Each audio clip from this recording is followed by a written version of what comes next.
Assalamualaikum warahmatullahi wabarakatuh. Al- Alhamdulillah, alhamdulillah rabbil alamin.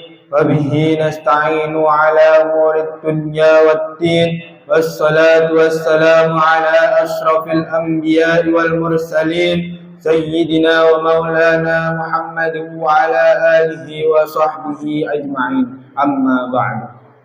Pertama-tama, marilah kita panjatkan puji dan puji syukur kehadirat Allah Subhanahu wa taala karena telah memberikan nikmat sehat untuk kita mengikuti majelis yang mulia pada malam hari ini.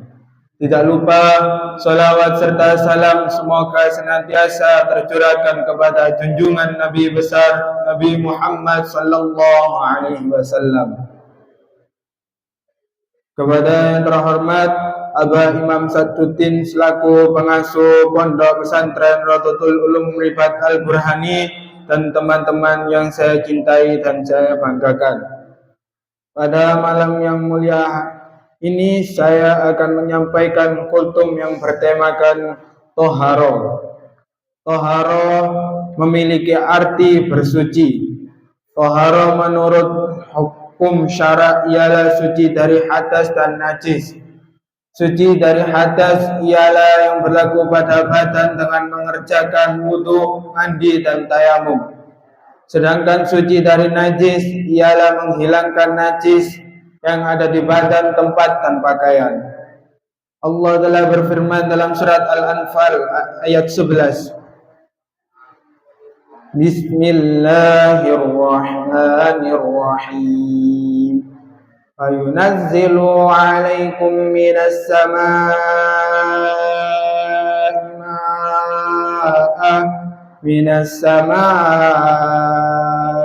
ma'an liyutahhirakum bih. Artinya, diturunkan air bagimu dari langit supaya kamu bersuci dengan dia. Surat Al-Anfal ayat 11. Dari ayat di atas kita dapat menyimpulkan bahwa Allah menyuruh kita untuk bersuci sebelum melakukan suatu hal seperti ibadah salat dan lain sebagainya dengan menggunakan air. Macam-macam air. Air yang dapat dipakai untuk bersuci ialah air yang bersih, suci dan mensucikan, yaitu air yang turun dari langit atau air yang keluar dari bumi yang belum dipakai untuk bersuci. Air yang suci dan mensucikan ialah air hujan, air salju, air telaga, air embun, air sumur, air sungai, air laut. Pembagian air dilihat dari segi hukumnya, air itu dapat dibagi menjadi 4 bagian. 1. Air suci dan mensucikan, yaitu air mutlak. Artinya air yang masih murni dapat digunakan untuk bersuci dan tidak makruh. Kedua, air suci dan dapat mensucikan tapi makruh digunakan, yaitu air musyammas, air yang dipanaskan dengan matahari di tempat logam yang bukan emas. Ketiga, air suci tapi tidak mensucikan, yaitu air musta'mal, telah digunakan untuk bersuci, menghilangkan hadas dan najis tapi tidak berupa rasa dan baunya. Yang keempat, air mutanajis, yaitu air yang kena najis, kemasukan najis sedang jumlahnya kurang dari 2 kula. Maka air semacam ini tidak suci dan tidak mensucikan, tetapi bila jumlahnya lebih dari 2 kula dan tidak berubah sifatnya, maka air itu sah untuk bersuci. 2 kula sama dengan 260 liter. Peringatan, ada satu macam air yang suci dan mensucikan tetapi haram dipakai, yaitu air yang diperoleh dari ghosab atau mencuri, mengambil tanpa izin. Tahara juga memiliki keterkaitan pada firman Allah Subhanahu wa taala. Bismillahirrahmanirrahim. Innallaha yuhibbut tawwabin wa yuhibbul mutatahhirin. Artinya, sesungguhnya Allah mencintai orang-orang yang bertaubat dan Allah mencintai orang yang suci atau bersih, baik dari kotoran jasmani maupun dari kotoran rohani.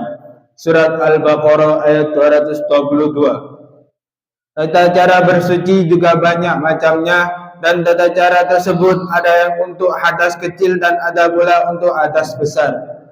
Bersuci untuk hadas kecil bisa dengan cara tayamum ataupun wudhu, dan yang paling sering ialah wudhu, karena tayamum hanya untuk keadaan darurat saja, di mana tidak ada air yang kita ketahui seperti musim kemarau.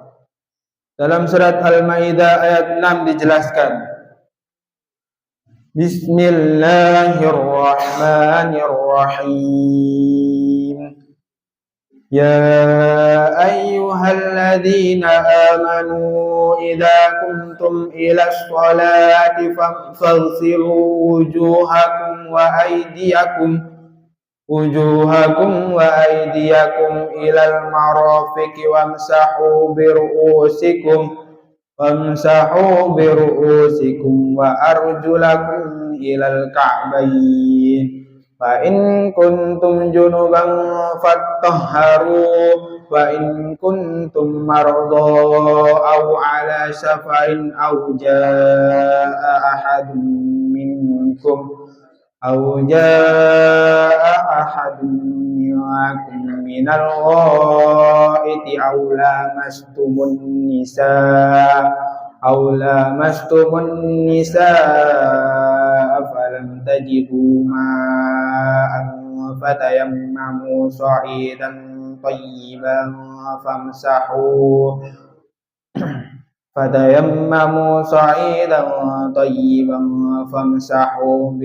biwujuhikum wa aydikum minhu ma yuridullahu liyaj'ala 'alaikum min harajin walakin yuridu liyutahhirakum wa liyutimma ni'matahu 'alaikum la'allakum tashkurun.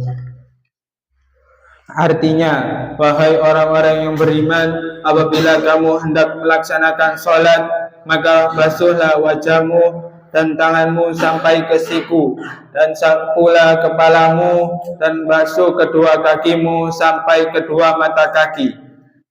Jika kamu junub, maka mandilah, dan jika kamu sakit yang tidak boleh terkena air, atau dalam perjalanan, atau kembali dari tempat buang air, kakus, atau menyentuh perempuan, jika kamu tidak memperoleh air, maka bertayamumlah dengan tebu yang baik suci.